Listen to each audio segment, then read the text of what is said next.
time once again to slip into your camo, grab your bow, and join us out in the field for another episode of the Up North Journal, presented by PSE Archery. The Up North Journal crew is knocked and ready to rock for another exciting adventure, so let's step outside and hit the trail. This episode of the Up North Journal podcast is brought to you by PSE Archery, Yamaha Outboards, Better the Hunt, Easy Cut, Packer Max, Deer Camp Coffee, Buck Baits, JPO Game Calls, Limwalker Game Calls, Wild Seasoning, Total Peep, Sunrise Archery, Scent Lock, and Scent Blocker. Welcome back to another episode of the Up North Journal, everybody. I'm host Mike Adams, sitting in the cabin tonight on a glorious Thursday evening with Dan DeFaw. What is going on? I tell you what, I don't know about you, but the chill's in the air. It is a nice 64 degrees right now in your hometown. Is that what it is? 64 and degrees? You didn't turn your sound down. No, I was trying to. Uh-huh. You always yell at me. I'm the audio I guy. got you. I can take care of this. Oh, okay. So, it's awesome. We shot our bows last night. Yeah. Did you like the welcoming committee that I provided you when you walked into the backyard? I tell you what, it's awful doggone tempting when you walk out back to shoot and there's deer standing between you and the target. Right? That was something, all right, for sure. So that was pretty cool. But yeah, so time for some get out there, do some shooting. Obviously with the cooler airs, get out, get some cider and don't. Always food with you. It's got to be food. How about some deer camp coffee? How about some deer camp jerky? Well, that'll work too. We can sit here and talk all night about this right? stuff. We got to get going. We do. I'm waiting for you to finish with your phone. I'm talking. I'm ready. Let's go. Well, let's get to our sponsors, man. All right. Well, have at it. All righty, folks. Here in southern Michigan, this weekend, we have Woods and Water over in Imlay City. And Buck Baits is going to be there. That's right, folks. If you want a 20% discount on your order from buckbaits.com, use the promo code UNJ20, and you'll get 20% off there. We'll be there, too. We will be there, too. $25 off your order with Packer Max. Lincoln Roan is on his way to Saskatchewan to do some hunting. Okay. But you can give them a shout over there, get $25 off your order of your Packer Max if you use the code UNJ25. JPO Game Calls, Paul, he's going to be on next week. JPO Game Calls get you 10% off if you use the promo code UNJ10. And next week we'll talk to him about his game. Check out that Omni system. That's right. WildSeasoning.com. That's right. UNJ 2021 gets you 10% off your order there. And you can have your seasoning for your meat. There you go. Or vegetable. Mm-hmm. And last but not least, you're drinking it right now. I think it's cold brew. It is cold brew. And also, we have our own brew, the Up North Journal brew. That's right, folks. Up North Journal has their medium roast label with Deer Camp Coffee. Light and dark roast, too. And if you want UNJ, use the promo code UNJ10 and you'll get 10% off your order at deercampcoffee.com. Got mine right here. Cold brewed night, fresh batch, just made it last night. Just finished it up last night. Right. So, I tell you what, last night shooting, I think you started off fantastic. But the person that helped set up our bows is with us tonight. That's right. None other, Mr. Vaughn, Derek Vaughn. What is going on tonight? Not much, guys. How's it going? Doing good, and thank you for a fabulous setup of the, what's that? You gotta check that. We'll look at that. Oh, okay. He'll fix it. You're welcome. So there you go. There you go. The new PSE Evil 32. You shooting the 34. I am shooting the 34, and I love it. I tell you what, you talk about steady in the hand. We shot. If you watch the videos, you can see how they shot. So Derek, yeah, it's that. Well, I'll just say it. It's silly season in September here in Michigan with October 1st around the corner. How's business going? It's going great. I mean, it's hard to keep up. Hard to keep everything in front of you. Focus on the task at hand when so much is going on there. But business is great. I mean, couldn't be much better. Well, it typically ramps up this time of the year. And we talked about this at the shop a little bit, especially for the last year with everything going on with the pandemic and all that. Compared to, let's say, 3 years ago, when before COVID, how are you guys rocking right now compared to then? It's far busier than it was before COVID. It's about the same as last year as far as busy season so far. The year in general has been busier, but we didn't get shut down this year, so it's been more spread out a little bit, I guess you could say. But overall, I mean, close to, I mean, we have double the amount of bows that we had 2 or 3 years ago in this time of year for service. Wow. Okay. It's pretty wild. I tell you what, the rack of bows that you have up there for hanging from the ceiling is where you place them. That you're going to be working on them. I tell you what, it is neat to see the golden oldies. Mm-hmm. A couple of them up there, the wood handles. Oh yeah, we see them all. You know, and that's awesome. What's it like to you got all these modern day PSE, Matthews, Bear, and then all of a sudden somebody brings in like one of the old Dartons or something like that, like an MX-50, right? Exactly. What's that like to work on something like that as opposed to a bow like today?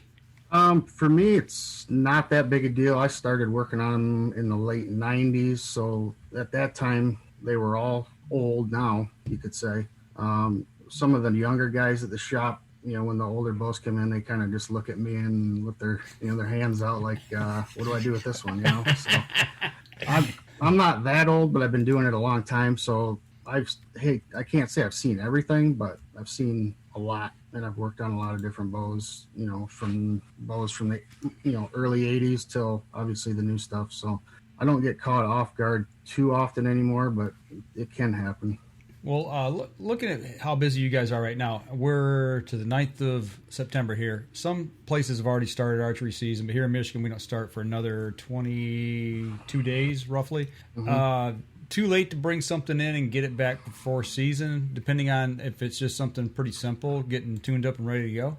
No, if we don't need parts, we're still turning bows around for tune-ups, that kind of stuff in 1 or 2 days, which is really good. Now, if we have to order parts, we're at the discretion of what it is. If it's strings, it might be 10 days to 2 weeks, so we still could squeeze them in. After this weekend, it's going to get hairy on string jobs. If it's cams or modules, stuff like that, limbs, it really depends on the manufacturer and the availability of the parts. Once we get the stuff in our hands, we stay as long as we have to or get there as early as we have to get it back to the customer this time of year.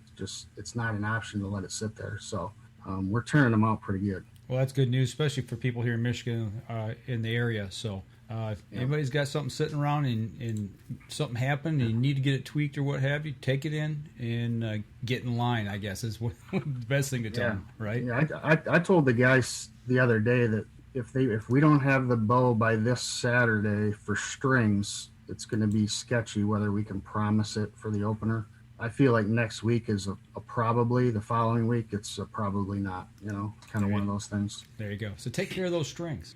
I can almost hear the running in on September 28th or something. Hey, can you fix this? Mm-hmm. With the bows, you can usually see it coming unless there's a dry fire or a derail or something like that. The crossbows are the tough ones because usually when they break the strings, it's an accidental dry fire. They didn't have the arrow set in properly or the bolt, whatever you want to call it. They didn't have it, the knock all the way up against the string, or they had it turned wrong, etc. And a lot of times when that happens, it's a one and done. There's no warning. It's just broke. So those are the tough ones that you get late that that catch guys off guard for sure. Well, how are we looking right now? Like we're getting ready for archery season. Let's say we need some new arrows. Are arrows tough to get right now? Broadheads, maybe a new release. Those items. If you're looking for an exact product, it can be tough, but we have options. If you're willing to maybe change from what you normally shoot or try something similar. We have a lot of inventory in general, but some specific arrows and some specific spines are tough to get and they're behind on. But in general, we have something that's going to work for you if you're willing to try something different. Again, we were just talking about this before we went on. Sometimes bow people can be a little anal about it. If you don't have specifically what they want, they're not going to change. I've seen that. I can't buy that. That's the wrong color. Right. But Eric Dabb says the key to it all is having multiple bows, so you're never without one. And that's what I did this year. When I took the bow in to get set up with Derek on Friday, I brought last year's arrows with me. So that way I've got my backup bow in case something happens. I don't have to depend on, waiting on string or waiting on a limb or a cam, whatever happens that I might need. So that way, and I always take another bow with me if I go for like a week hunt. I always take another bow. Well, yeah, because whether I'm in the UP or you're in Indiana, Derek, I know you've got leases outside of the state. You just can't. Yeah, you can't just rely on one thing. Right. Well, yeah, obviously, if you can afford to have a backup bow, that's great. Not everybody can, unfortunately, so you got to take care of the one you got, but obviously the backup bow would be the ideal route. Speaking of that, what would you suggest would be like a little a box full of items to take with you on a trip? Like when you go to your leases and stuff, or you're heading out of state hunting, what would you suggest in maybe throwing it in a little box, kind of like what a need to thing to take with you? I haven't done a lot of big, what I would call like adventure long, where I'm going to be gone a long time or away from where I could get something hunts. So, out west or anything like that, I haven't done that kind of hunt really. But in general, an extra release, de-loop material, maybe some serving material, stuff like that can, break at any time. If I was going on a big hunt, I would have a whole setup probably, a whole nother bow, if I was going out west, if possible. I know that could be tough if you're, packing in or doing something like that, but at least somewhere you could get to it. Maybe an extra arrow rest, like a whisker biscuit. That's something that's easy to slap on if you had fell and broke a rest or something like that.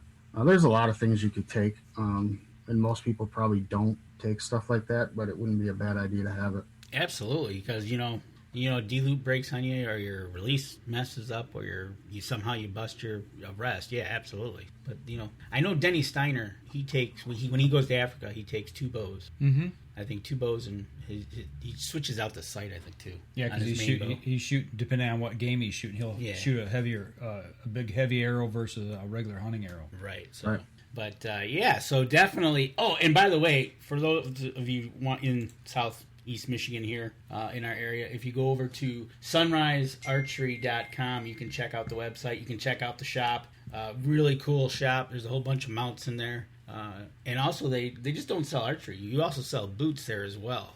Yep, lots of boots. Yes, they do, because I got a brand new pair this week. That's right, you did. So get over there to sunrisearchery.com. Check out their website. And plus, you can also follow them on Facebook as well. Mm-hmm. Go check them out. Give them a like. Share them. Everybody in that shop is definitely top-notch, friendly. I definitely get the feeling now working with you guys as long as we have.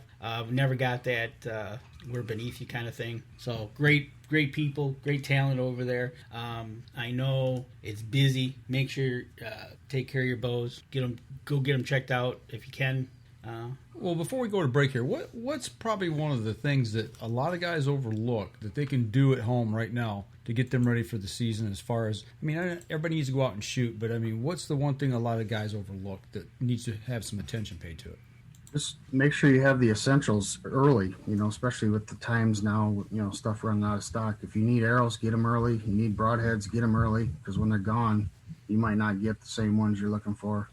Obviously, the strings and cables we touched on earlier. Mm-hmm. It doesn't cost anything to have them looked at. So we'll give you an opinion at no charge, whether you need them or not.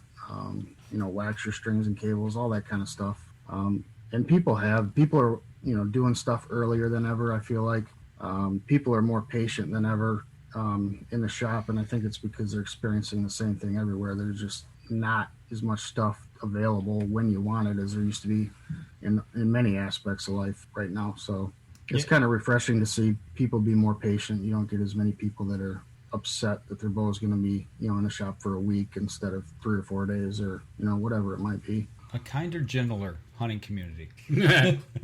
says the people that throw sand in each other's face at any given moment. Right. Speaking of waxing your bowstrings or your crossbow strings, what do you suggest, how often to do that?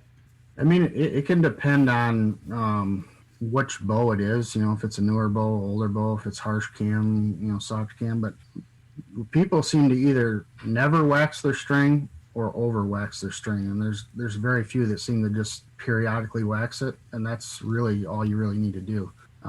Guys that don't shoot a lot, if they're waxing their string 2 or 3 times a year, that's probably plenty. Some bows come in where there's so much wax on the strings and cables, we have to almost bathe the cams when we do, replace the strings, because they're coated, and really they're waxing areas that don't need to be waxed, up around the cams, on the serving, stuff like that. And really you're loading your string down with a lot of extra weight that's, that's actually slows your bow down. It's not necessary, and it's really not doing you any good for longevity. So I mean, once a month isn't a bad rule of thumb. I mean, if you're shooting a ton, maybe twice a month, if that. I mean, I'll be honest, I don't shoot any individual bow a ton.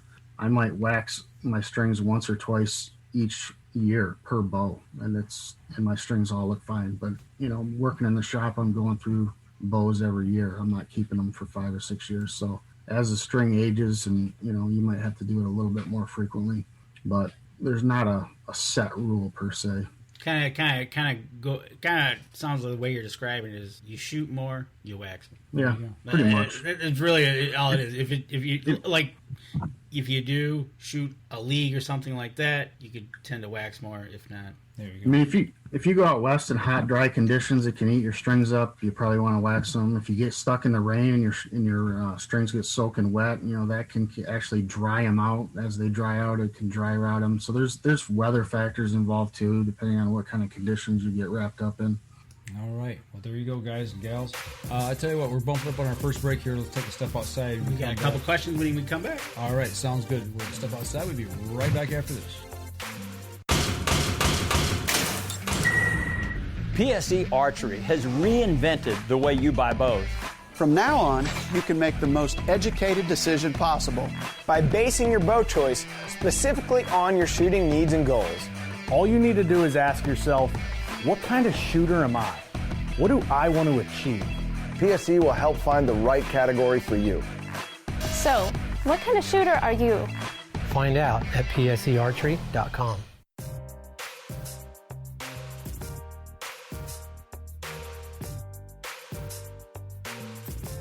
Welcome back, second segment of the show, and you got something here before we get going too Absolutely. far. There's nothing better than talking about our friends up at FM 123 in Newberry. That's right. What's temperature? 61 degrees. 61. There's no cars on the street up there right now. No, it's not.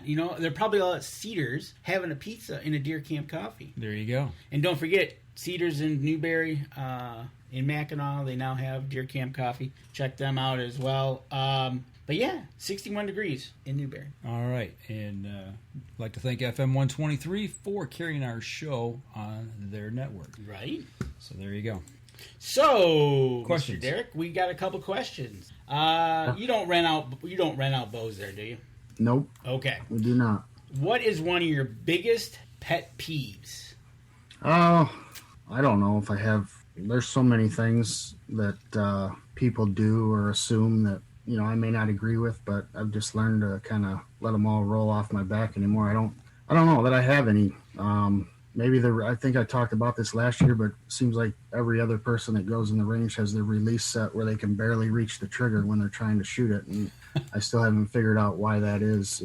They always want it so it's at the tip of their finger before they even draw the bow, and then when they draw the bow and put pressure on it, they're barely able to get their finger on it. So I guess that would be one of them.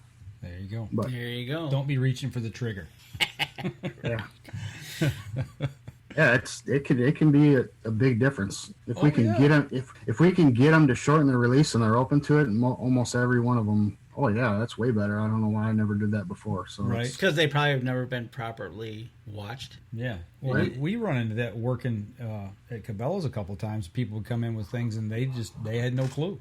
Right. We've had people literally not be able to reach the trigger and miss it. They're slapping at the trigger and they literally miss the trigger because their finger is behind it.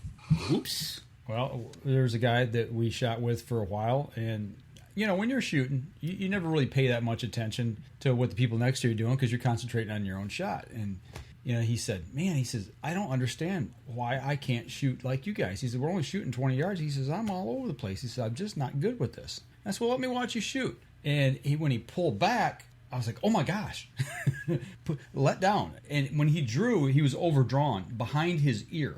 Yeah. At full draw. I mean, I don't know how he kept his ear on, to tell you the truth, but you have no anchor point when your string is behind your head. Yeah, it wasn't a good scene. So, just didn't know. So okay, another question for you. In your opinion, what is the greatest innovation or invention as an accessory for a compound bow that you've seen in the last few years? Oh, that's a good call. I mean, You think, I don't know. You think the releases? You think sights? You think? Well, in the last few years, I mean. Yeah, in the last few years. The biggest trend in the last few years is the sights like you guys are shooting, the movable, multiple pin movable sights for sure. I mean, I think they've been around for a little while, but they've really caught fire the last 3 to 5 years.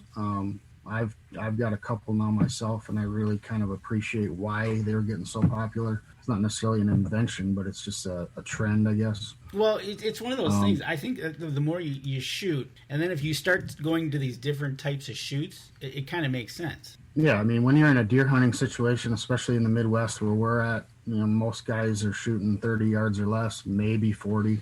So they really don't need a movable sight if they have 3 pins. So, from that standpoint, they don't have to worry about monkeying with their sight. The biggest drawback for single pin movables were, the kickback we always got was, well, I don't want to have to move it when there's a deer coming in. So this kind of eliminates that need. And some guys were comfortable with that, moving it, and they still shoot a single pin movable, no problem. But the guys with the 3 pin movables, now they don't have to worry about that, but then they can go shoot 80, 90, 100 yards. They can go to the tack shoot. They can shoot those shots and make all those adjustments. But while they're hunting, they don't have to worry about doing that. I think that's why that sight, niche has gotten so popular in the last few years. I think so too, because I know I got 3 pins on mine, you've got 4 on yours, and it is so comfortable knowing your 3 pins, and basically your last pin becomes your slider pin. But it's just getting comfortable with that situation. But it's. I think you're right. I think the innovation, and I don't know if it's like you said, if it's been there depending on which type of field you were shooting in, and it's just kind of coming over to the hunting side. And well, we shot, or the one I have on my hunting or my target rig. It's a single dot. It's got a scope on it, but it's a single dot, and you move the whole sight depending on what distance you want to shoot. And then go into this. The first thing that I noticed, Derek,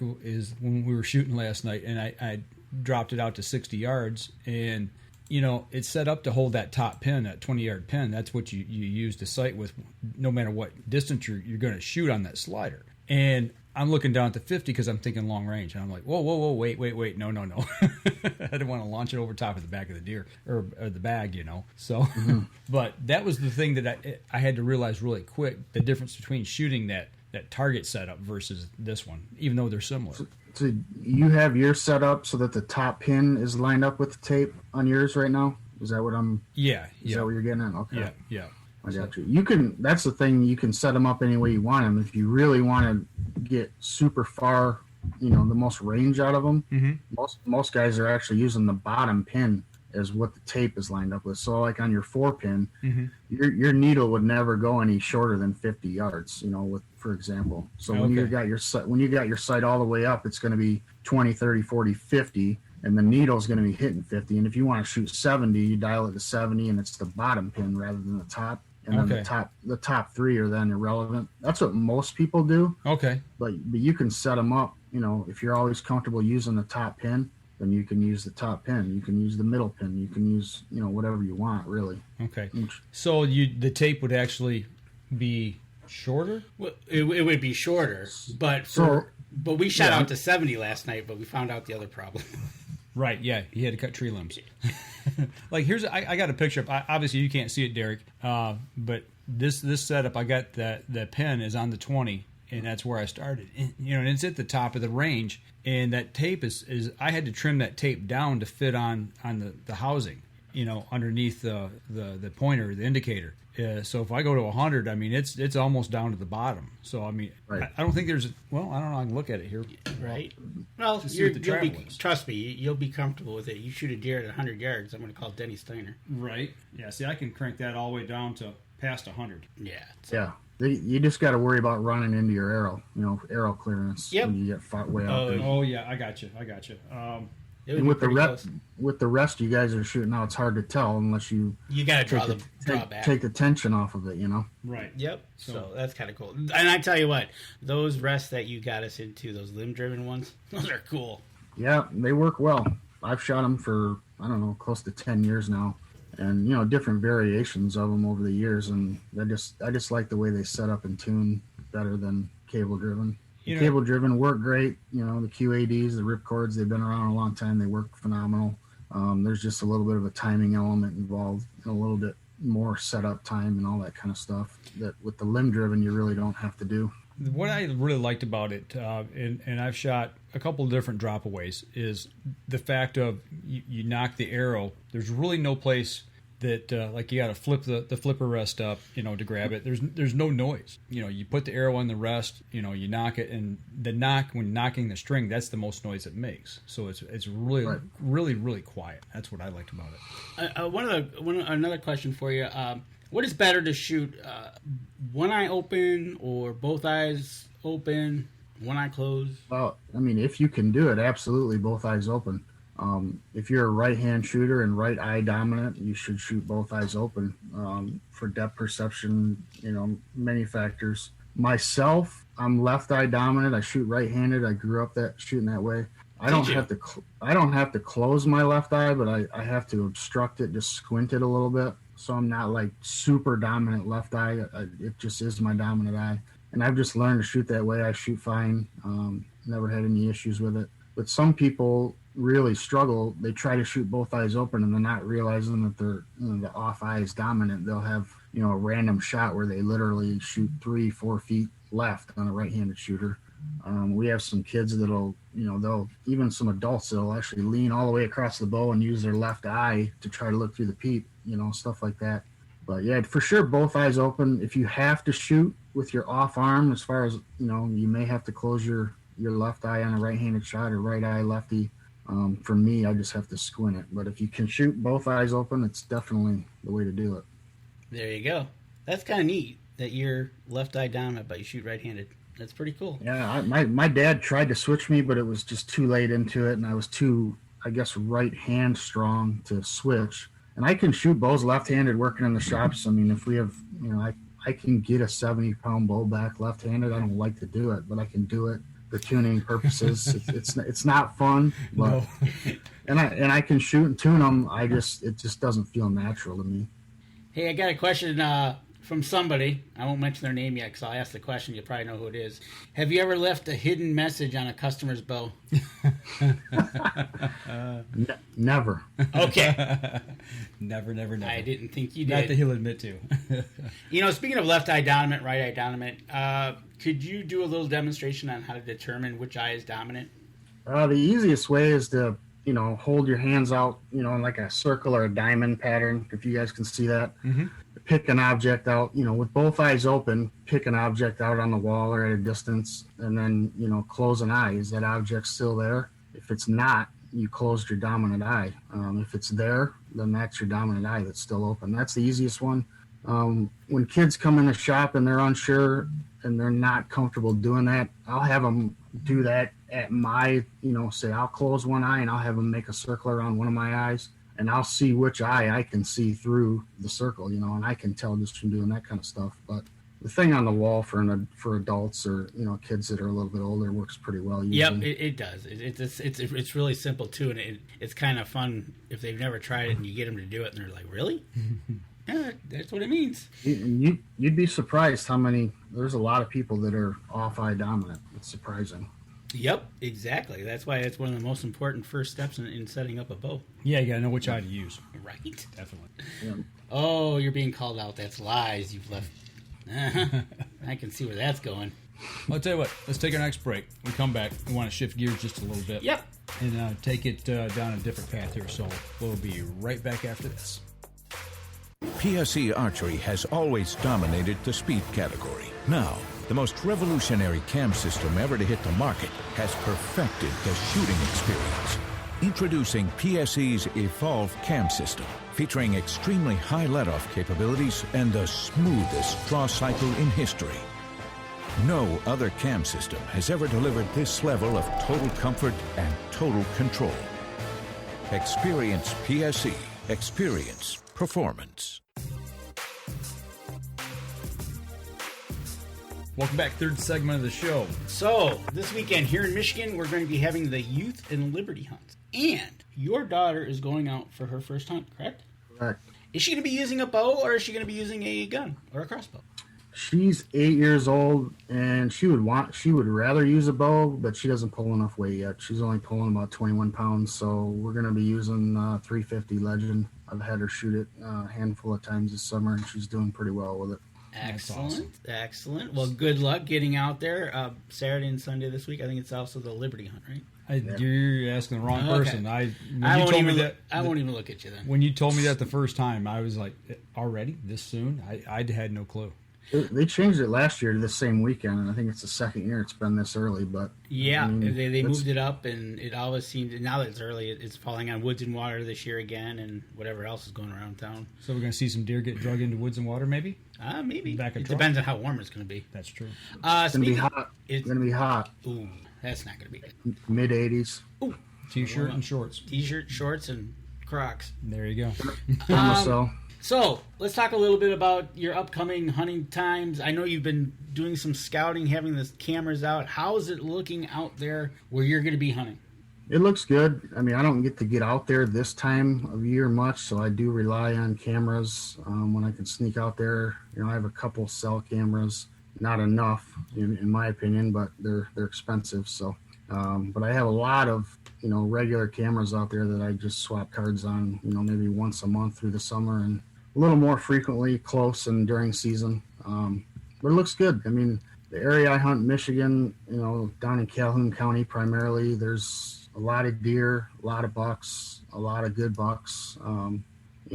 Most of the state, you can't say that. I think, the quality in that area is far superior to anything else I've ever hunted in Michigan, personally. It's fun to hunt out there. Do you think it's comparable, or I know when you talk Michigan, everybody's like, oh, Jackson. Do you think it's comparable, if not better, out there? I think it's just as good. There's less urban, probably. I think Jackson's got some good farm country too, but a lot of the big bucks are in and around some of the cities too, where it's hard to get access, or they get a little bit older. But I think that whole south central, Jackson, Washtenaw, Hillsdale, Calhoun, Eaton County, there's a bunch of them. They're all have quality deer, if you've got decent neighbors. And the most important thing is big properties that surround you, in my opinion. If you could have a prime 160 acre piece, but if you got 20 neighbors that have 5 or 10 acres each, you're not going to be able to get, age class deer. But if you got that same 160 acres and you only have 2 or 3 neighbors that are 280, 300 on the other side, then, there's a good chance, even though they're getting hunted, that, some deer got a chance to survive. And that's the biggest key is, getting them to that 3, 4, 5-year-old age class that most people in Michigan don't get to experience very often, unfortunately. Right. Are you guys doing any doe management on your properties? We kill a few, but the ratio out there is phenomenal. I mean, I've had many bow seasons where, at least early bow season, I'm talking prior to gun opener, I've seen at least 50% bucks from the stand. Okay.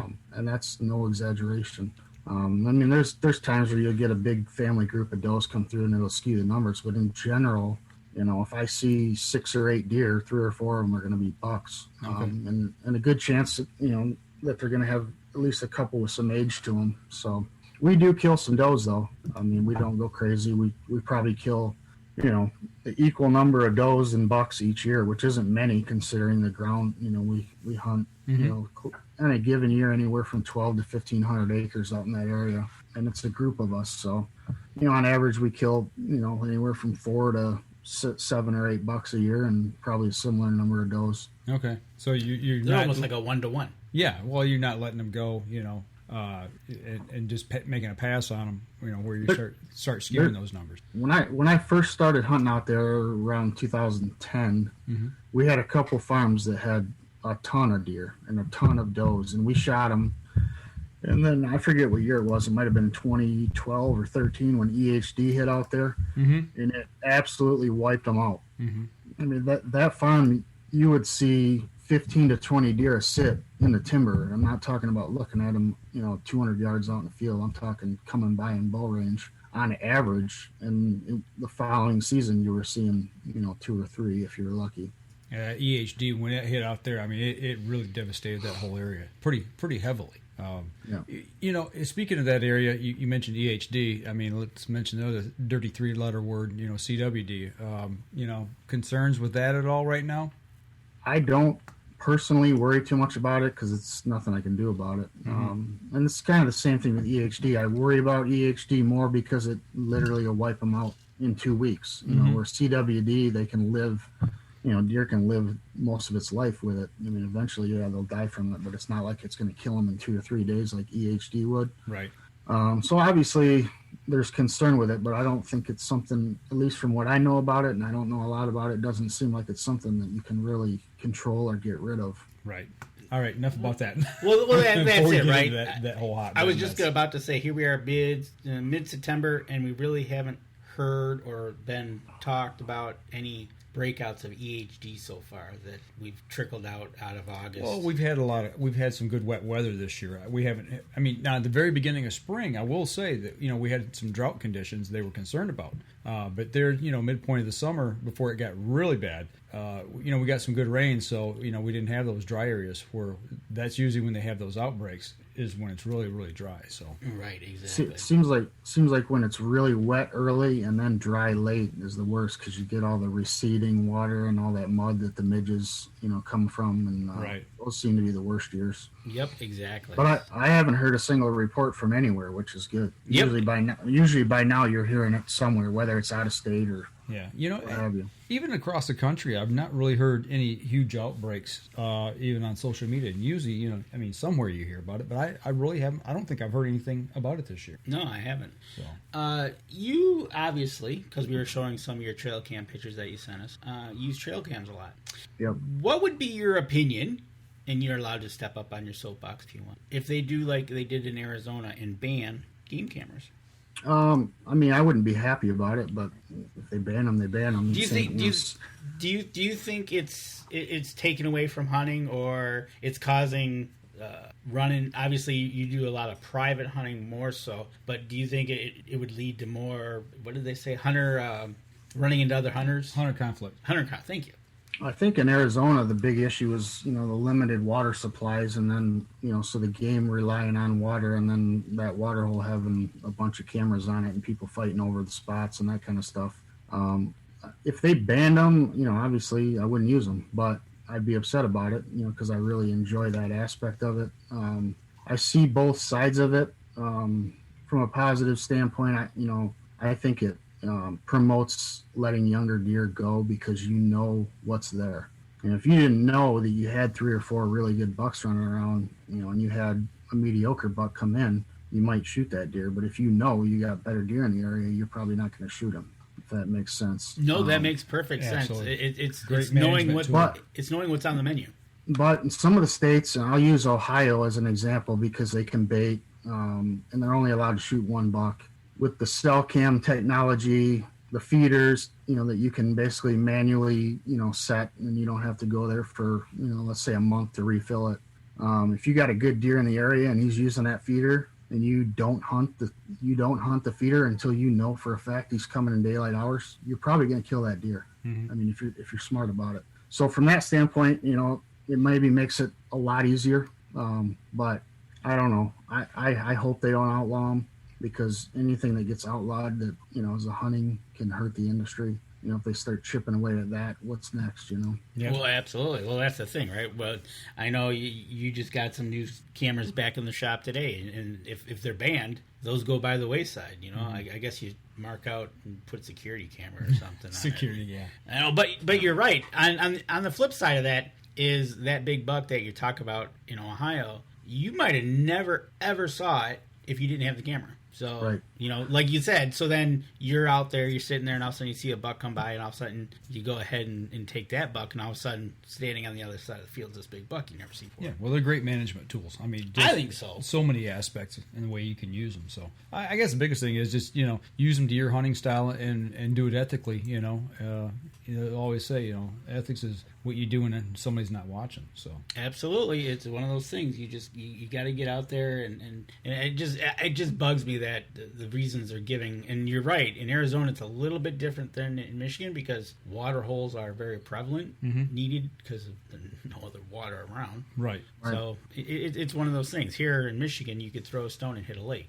Yeah, it just for them, I think it boiled down to a fair chase, thing. I don't know. Right, exactly. I don't know all the details. Well, it came up several months ago, and it's just kind of one of those questions.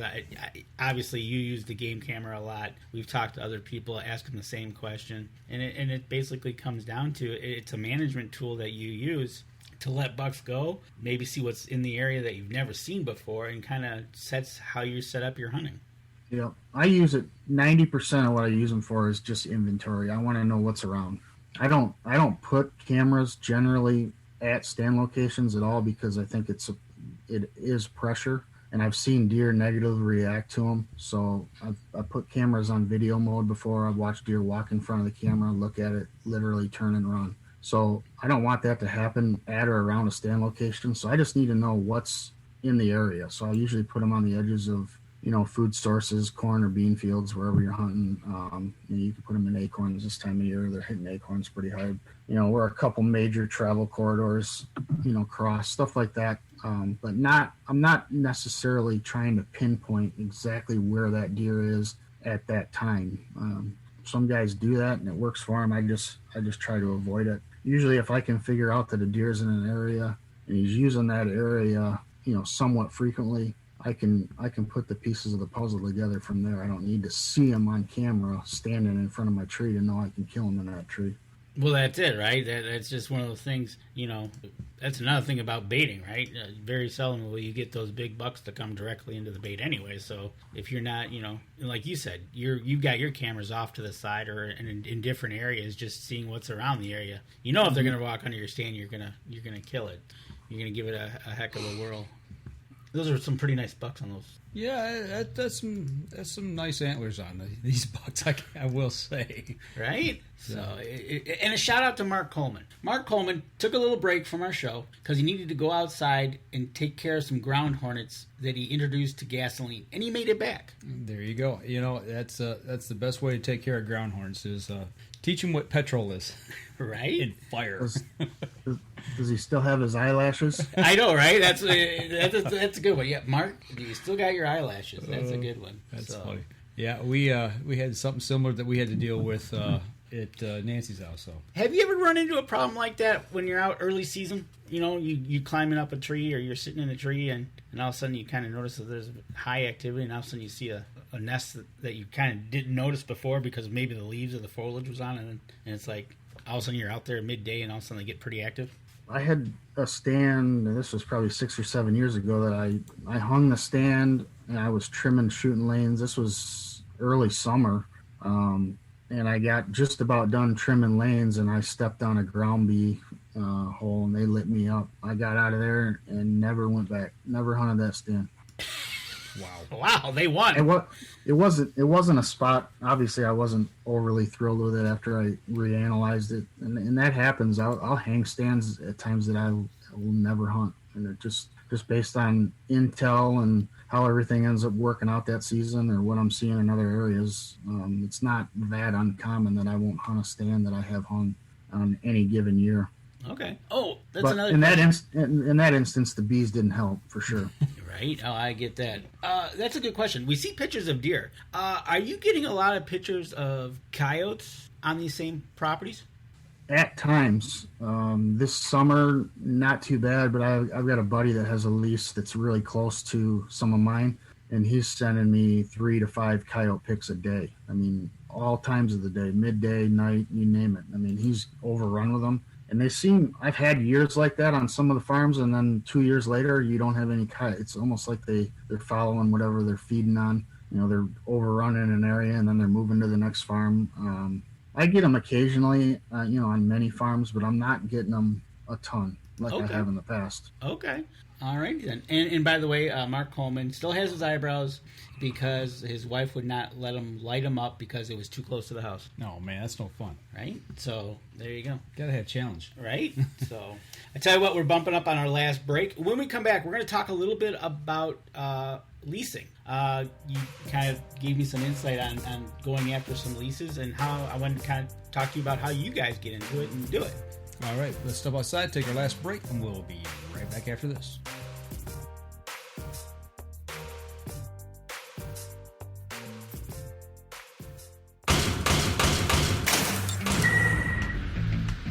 Acceleration is part of PSE's DNA. PSE pioneered the speed movement. Now they've developed the vapor category to help you find the most powerful bows on the market to fit you. High speed equates to intense power and building the momentum you need to be successful. Are you a vapor shooter? Find out at psearchery.com.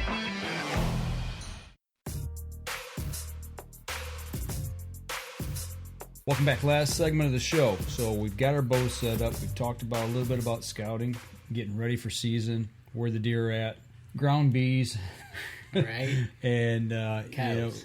And coyotes. And you mentioned leasing. Talking about the lease. Is it something you've just gotten into here recently? Is it something that you and your friends have done over the years for a long period of time? Or talk a little bit about that. I've had a few different leases over the years. Only the one in Michigan, and that was just pure luck. Being in the industry, talking to a customer that happened to have a group of guys, and this is the Calhoun County stuff, that had been doing it for a while, and they had a portion of that group that was going to be leaving at the end of that season and had some openings, and I was fortunate enough to be one of the guys that got in at that time, and that's been phenomenal for me. It's been as good a hunting as I've ever had, even including some of my, a lot of my out-of-state hunts, which hasn't been a lot. I've done a little bit of out-of-state hunting. Mm-hmm. I hunted Illinois back in 2005 to 2008, and that originally started, there was a program back then called Access Illinois where you could basically put your group size in, what you were looking for, and then there was a database of farmers that also said, hey, I've got X amount of acres. I'm looking for X amount of guys to hunt it. Here's the price. And they had yearly leases. The first year we went, we actually just leased it by the day for 7 days during November. And it was phenomenal. We had 1 day to scout and hang stands. I think we hung 7 or 8 sets in 1 day. Hunted the next day, and we were covered up in bucks. There was 3 of us. I think all 3 of us had opportunities at least, 100 to 115 inch deer, which in Michigan, you're flinging arrows at, not necessarily down there. But we liked it so much that we approached the landowner that following season about, just leasing it outright rather than, by the day or whatever. And he, he liked the idea as long as he could get similar money to what he was making doing it the other route. So we ended up, going through with that. I hunted there for 3 or 4 years, and at the time it was more than I could afford, probably stretching it. I was getting married, had kids, so I got out of it after 2008, for cost reasons mainly. And I lucked into the Michigan stuff in 2009, so it kind of worked out. But recently, I've been looking more for an out-of-state option. I like to be able to extend, my odds, or increase my odds of killing a good deer. So I've been looking hard, and there's a few different websites out there that, we had a lease a couple years ago in Indiana that we got through Hunting Lease Network. It's kind of an auction setup, kind of like eBay, where they'll put a property out there with a starting bid, and it just gets bid up for a week to 2 weeks, and the highest bid wins. That can get pretty expensive if it's in a good area. In the last year, I've always known of base camp, never really understood base camp. You go on there, you look at the leases, as just a casual observer, and it doesn't look like they have much to offer. But when we dug a little bit deeper into it, I got a buddy of mine that, he's been kind of looking for the same thing, something to hunt out of state, even if it's only a week. If it's close, maybe we can sneak down a couple extra weekends or whatever. But so we looked a little bit harder into the base camp thing, and what it boils down to is if you're serious about finding an out-of-state lease, you have to pay for their, premium membership. Okay. Or you're not going to see anything that's worth a damn. Right. So, because what you're seeing as a casual observer, if you go on Basecamp right now, Mm-hmm. is stuff that made it through 10 days of members looking at it. Okay. And I think it's $250. So what we did is we pulled 3 guys together that were serious about looking for. We split it, whatever it was, $70 or $80 a guy. We pooled our money together, got one membership, and then shared the login and password so that we could all jump on and see. Because they launch leases 3 times a week, Mondays, Wednesdays, Fridays, and there's usually 6 of them to 15 of them every time they launch. So, you're talking about 30 to 50 new leases every week becoming available.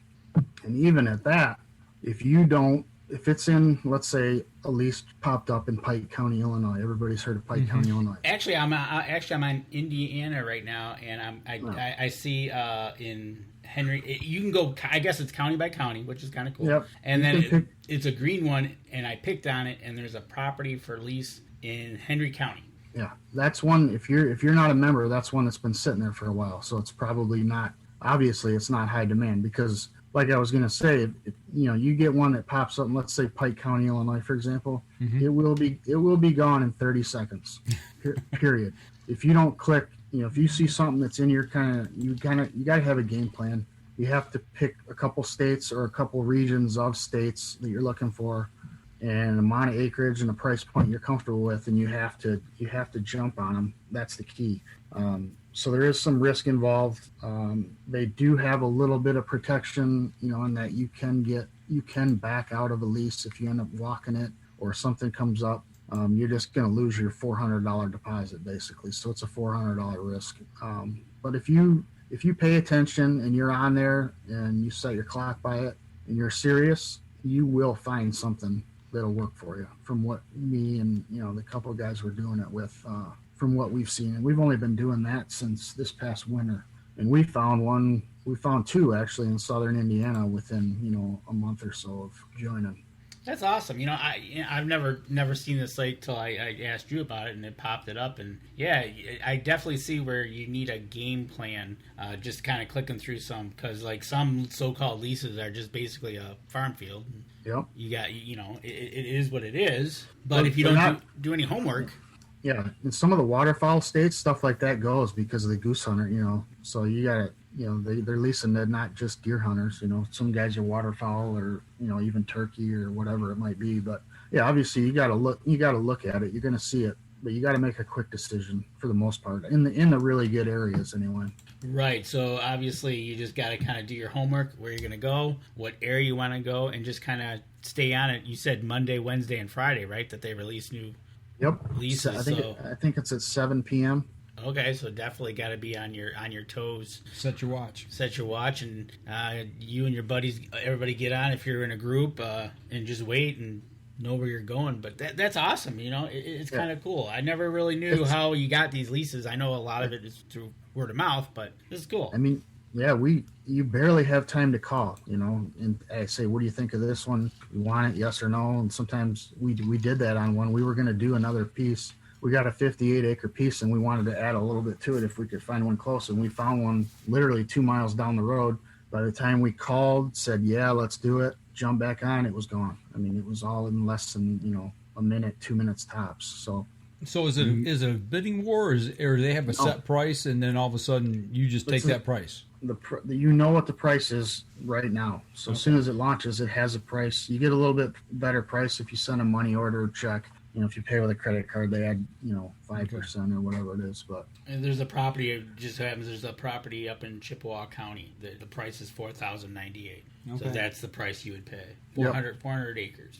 So $100 an acre. Michigan's harder to lease in and more expensive oftentimes than out of state because there's just so much more demand for it.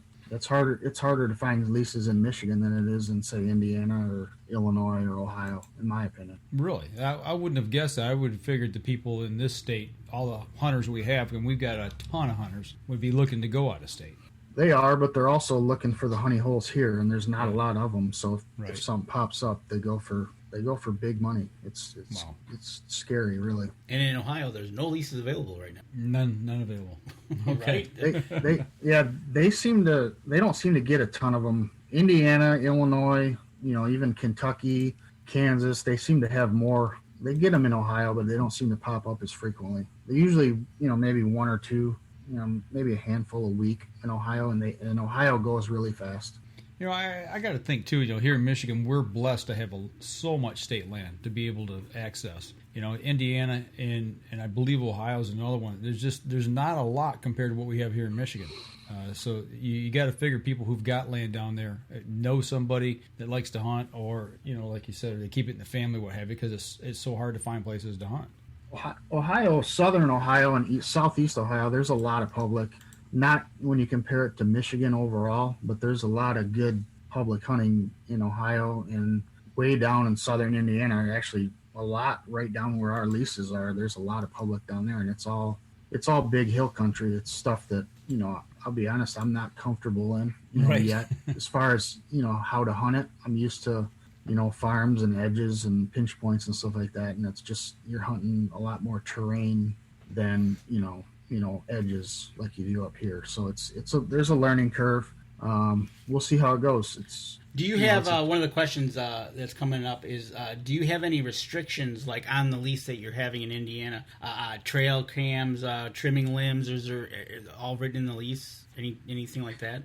Yeah, each lease will have its own, may or may not have restrictions on whether you can drive an ATV on it, whether you could plant food plots. That's all. They send you basically a whole packet of information based on which lease you have, what the rules might be based on the landowner. Usually there's landowner contact information, all that kind of stuff. So each lease has its own agreement.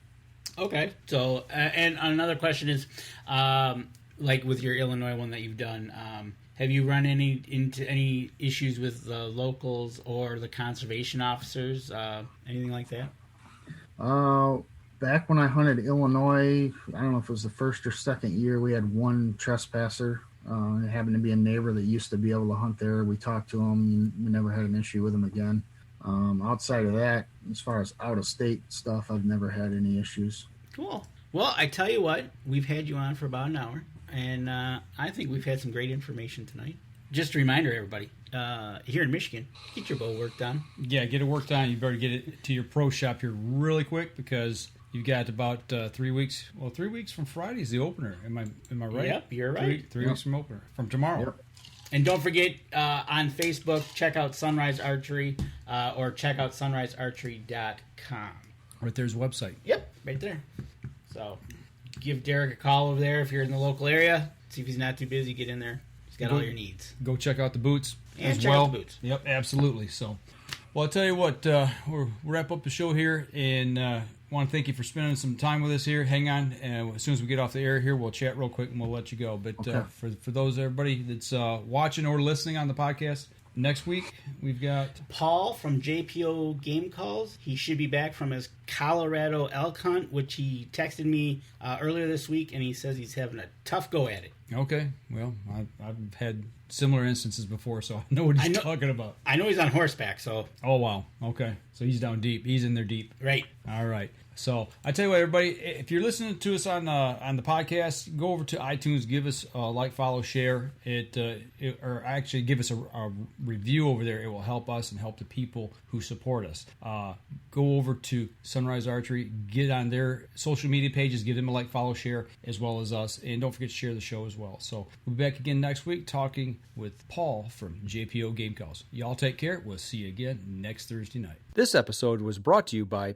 PSE Archery, Yamaha Outboards, Better the Hunt, Easy Cut, Packer Max, Deer Camp Coffee, Buck Baits, JPO Game Calls, Limwalker Game Calls, Wild Seasoning, Total Peep, Sunrise Archery, Scent Lock, and Scent Blocker. Thanks for listening, and join us again here next week. Until then, remember, as we always like to say, if you're out on the water or in the woods, shoot straight and be safe. Until next week on the Up North Journal.